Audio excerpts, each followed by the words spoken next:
In a world connected by flights and fast internet, wanderlust isn't just a craving, it's a calling.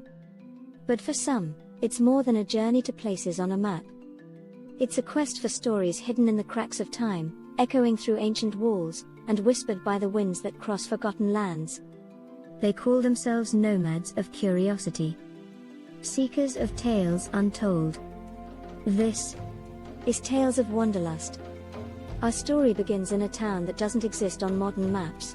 Or at least, not the way it once did. Hidden in the heart of Eastern Europe, there's a place the locals call the Town of Echoes. A place where shadows of the past dance with the present. Where every cobblestone seems to murmur secrets. They say you stand at the center of the old square at midnight. You'll hear voices.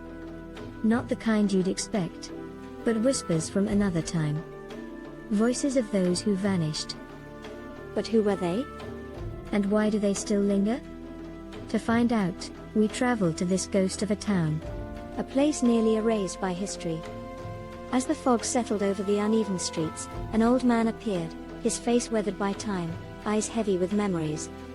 He called himself Marek, the last storyteller of the town.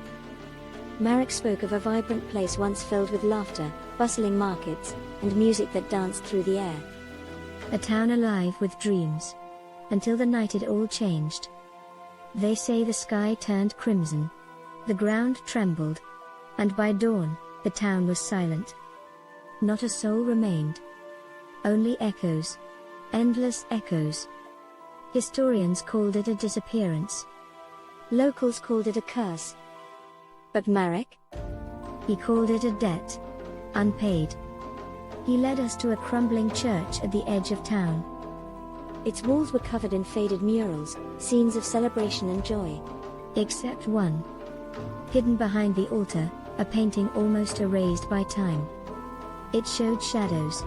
Dark figures pulling at the townspeople, their faces twisted in anguish.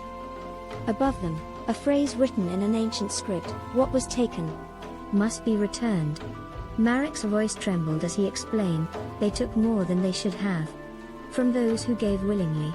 Now, the echoes demand it back." But what did they take? And from whom? As the sun began to set, the air grew colder. Heavier. The shadows seemed to stretch, reaching out. Almost alive. That night, we stood at the center of the old square, just as Marek said. And as the clock struck midnight, we heard them. Voices. Pleading. Accusing. Mourning. We couldn't understand the words, but the pain was unmistakable. It wasn't just an echo. It was a memory. Reliving its final moments. We left the town before dawn, carrying the weight of its past. And its warning. Marek was gone. His house, empty, as if he never existed. But his words lingered: what was taken must be returned. Echoes that refuse to be forgotten. Tales that defy time. This is Tales of Wanderlust.